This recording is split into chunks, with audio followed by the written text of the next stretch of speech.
அனைவருக்கும் வணக்கம். மிதுன ராசிக்காரர்களுக்கு கஷ்டத்தின் பிடியில் சிக்கி தவிக்கும் மிதுன ராசிக்காரர்களுக்கு திடீர் கோடீஸ்வர யோகம் என்று சொல்லக்கூடிய வகையில் பிப்ரவரி மாதம் எப்படி அமைய போகிறது, பிப்ரவரி மாதத்தில் ஏற்படக்கூடிய கிரகநிலைகளின் மாறுதல் என்பது மிதுன ராசிக்காரர்களுக்கு எப்பேற்பட்ட மாற்றத்தை ஏற்படுத்தி கொடுக்க போகிறது என்பதை ஆராய்ந்து பார்க்கும் போது முதன்மையான அதிர்ஷ்ட யோகத்தை மிகவும் வலுவாக ராசியின் அதிபதியாக இருக்கக்கூடிய வித்யா காரகரான புதன் ஏற்படுத்தி கொடுக்கிறாருங்க. ஏனென்றால் அஷ்டமகதியில் வலம் வந்த ராசியின் அதிபதியான புதன் பிப்ரவரி 5ஆம் தேதி முதல் வலுவாக பாகியஸ்தானத்தில் நுழைகிறார். இந்த மாதத்தின் இறுதியில் கர்மஸ்தானத்திலும் நுழைகிறாருங்க. ராசியின் அதிபதியான புதன் அஷ்டமத்தை விட்டு விலகுவது மிக பெரிய அளவிலான தடை தாமதங்களை விலக்குவதற்கான முதன்மையான யோகத்தை நிச்சயமாக மிதுன ராசிக்காரர்களுக்கு ஏற்படுத்தி கொடுக்கிறாருங்க.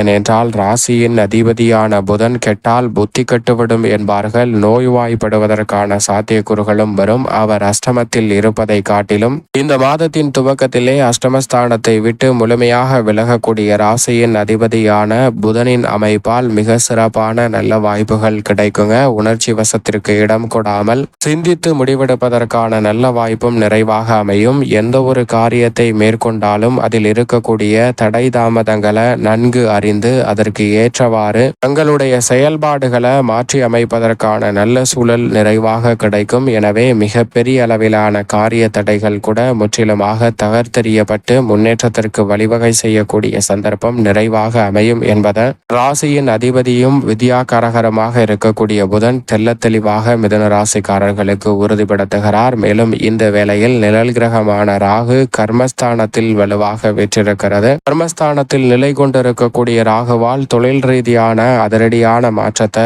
இந்த தருணத்தில் நிறைவாக சந்திக்கலாம். ஏனென்றால் சுகஸ்தானத்தில் மோட்சக்காரகரான கேது அமர்ந்திருக்கிறார். எனவே தாய் வழி உறவு முறைகளில் இருந்த மனஸ்தாபமும் சங்கடமும் இந்த தருணத்தில் முற்றிலுமாக விலகி மோட்சக்காரகரான கேதுவின் அமைப்பால் எதிர்பார்க்கக்கூடிய உறவுகள் பலப்படக்கூடிய சிறப்பான தருணமாக அமைய போகிறது. நீண்ட நாட்களாக தடை தாமதத்தை மட்டும் சந்தித்து வரக்கூடிய மிதுன ராசிக்காரர்களுக்கு உறுதியாக கஷ்டத்தில் இருந்து விலகுவதற்கான நல்ல சந்தர்ப்பம் இந்த வேளையில் உங்களை தேடி வருகிறது. ஏனென்றால் 9இல் ஆட்சி பலம் பெற்றிருக்கக்கூடிய சனி இந்த மாதம் முழுவதுமே ஆட்சி பலம் பெற்று 9இல் அமர்ந்திருக்கிறார். அதற்கு பிறகு தொழில் ஸ்தானம் ஜீவனஸ்தானம் என்று சொல்லக்கூடிய 10இல் நுழைய போகிறார். சனி 10ஆம் இடத்திற்கு வருவது மிக பெரிய அளவிலான தொழில் ரீதியான வாய்ப்புகளை அள்ளி கொடுப்பதற்கான முதன்மையான யோகத்தை ஏற்படுத்தக்கூடிய ஒரு அமைப்பாக பார்க்கப்படுகிறது. எனவே இந்த பிப்ரவரி மாதத்தில் சனியின் அமைப்பால் நீங்கள் எதிர்பார்க்கிறபடி உத்தியோகம் சார்ந்த பணிகள் மிக சிறப்பாக அமைவதற்கான யோகம் உண்டுங்க.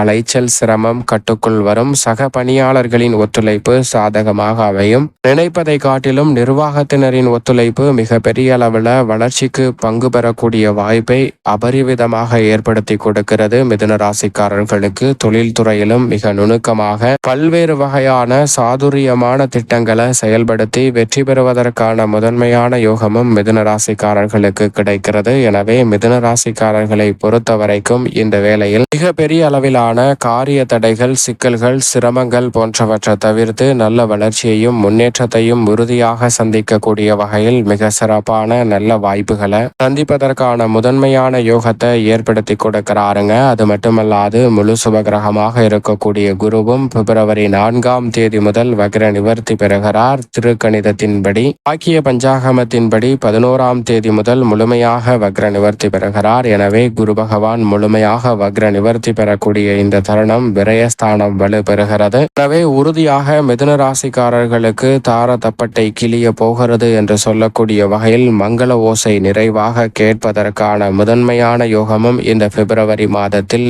உறுதியாக உங்களை தேடி வருகிறது என்பதை திட்டவட்டமாக குருவின் வக்ர நிவர்த்தி தெல்ல தெளிவாக மிதுன ராசிக்காரர்களுக்கு உறுதிப்படுத்துகிறது. எனவே மிதுன ராசிக்காரர்கள் இந்த சந்தர்ப்பத்தை பயன்படுத்தி கொண்டால் நிச்சயமாக தொடர்ந்து சுப நிகழ்வுகளை நடத்துவதில் ஏற்பட்டு வந்த தடை தாமதம், சிக்கல் போன்றவை முற்றிலுமாக விலகி முன்னேற்றத்திற்கு வழிவகை செய்யக்கூடிய அற்புதமான சந்தர்ப்பங்கள் உறுதியாக உங்களை தேடி வருவதற்கான முதன்மையான யோகத்தை நிச்சயமாக குரு ஏற்படுத்தி கொடுக்க போகிறார். சனியும் அபரிவிதமான நன்மையை கொடுக்கக்கூடிய அமைப்பில் வலம் வரக்கூடிய இந்த தருணம் என்பது பொருளாதார ரீதியான வளர்ச்சியையும் அமையும். திடீர் கோடீஸ்வர யோகம் என்று சொல்லக்கூடிய வகையில் கொடுக்கல் வாங்கலில் ஏற்பட்ட சிக்கல், பணவரவில் இருந்த தடைகள் போன்றவை முற்றிலுமாக விலகி முன்னேற்றத்திற்கு வழிவகை செய்வதற்கான நல்ல சந்தர்ப்பம் நிறைவாக உங்களை தேடி வருவதற்கான முதன்மையான யோகம் நிச்சயமாக மிதுன ராசிக்காரர்களுக்கு உண்டு.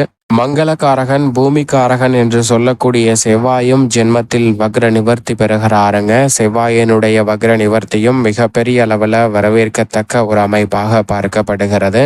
செவ்வாய் மங்களகரமான இடத்தில் இருப்பதை காட்டிலும் ஜென்மராசியில் இருப்பது ஒரு வகையில் அதிர்ஷ்ட யோக வாய்ப்புகளை உறுதியாக ஏற்படுத்துகிறது. எனவே சுப நிகழ்வுகளில் உறுதியாக தடை இல்லாமல் இந்த வேளையில் மிதுன ராசிக்காரர்களுக்கு சுப நிகழ்வுகளை திட்டமிடுவதற்கான அற்புதமான சந்தர்ப்பம் நிறைவாக கைகூடும் என்பதில் சந்தேகமே இல்லை. அதோடு மட்டுமல்லாது இந்த வேளையில் தங்களுடைய பெயரில் அசையும் அசையா சொத்துக்கள் வாங்குவதற்கான யோகமும் ஒரு சிறு முதலீடாயாவது உங்களுடைய பெயரில் மேற்கொள்வதற்கான நல்ல சந்தர்ப்பமும் மிதுன ராசிக்காரர்களுக்கு உண்டு என்பதை திட்டவட்டமாக எடுத்து காட்டுகிறார். சரியாக பயன்படுத்திக் கொள்ளுங்கள். மேலும் சுக்கிரன் கர்மஸ்தானமாகிய 10 உச்சம் பெற்றிருக்கிறாருங்க. சுக்கிரன் உச்சம் பெற்று வலம் வரக்கூடிய இந்த மாதத்தில் எதிர்பார்ப்பதை காட்டிலும் பல நன்மை உங்களுக்கு தானாகவே தேடி வரும். இந்த மாதத்தின் பிற்பகுதியில் அவர் வக்ரகதியில் திரும்பினாலும் பெரும்பாலும் உச்சம் பெற்று வலம் வருகிறாருங்க சுக்கிரன். எனவே நீங்கள் நினைப்பதை காட்டிலும் பெரிய அளவிலான காரிய தடைகள், சிக்கல்கள் இந்த தருணத்தில் விலகும். குறிப்பாக விவசாயம் மற்றும்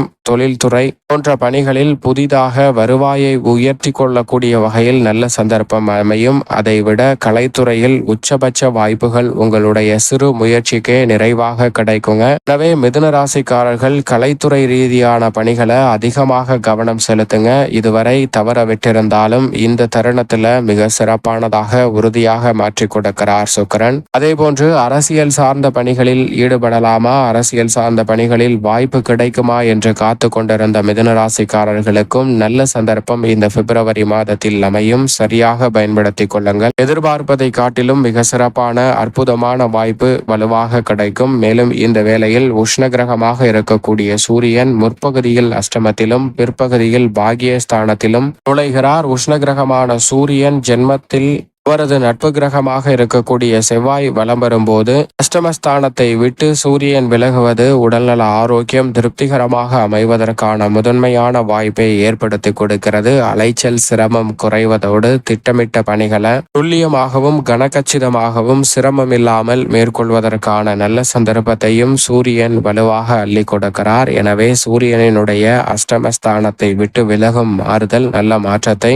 நிறைவாக அள்ளி கொடுக்கிறது. சந்திரன் 12 இடங்களிலும் மாறி மாறிதான் வலம் வருகிறார். எனவே மாற்றம் என்பது தவிர்க்க முடியாத ஒன்று. மேலும் இந்த தருணத்தை சாதகமாக மாற்றிக்கொள்ள வேண்டும் என்றால் உறுதியாக மிதுன ராசிக்காரர்கள் வாரத்தில் புதன்கிழமை விரதமிருந்து அருகாமையில் உள்ள வராகி அம்மன் ஆலயம் சென்று தீபம் ஏற்றி வழிபாடு செய்யுங்கள். கஷ்டத்தின் பிடியில் இருந்து வெளிவருவதோடு பொருளாதார ரீதியான வளர்ச்சியும் திடீர் கோடீஸ்வர யோகம் என்று சொல்லக்கூடிய வகையில் நிறைவாக மிதுன ராசிக்காரர்களை தேடி வரும் என்பதில் சந்தேகமே இல்லை.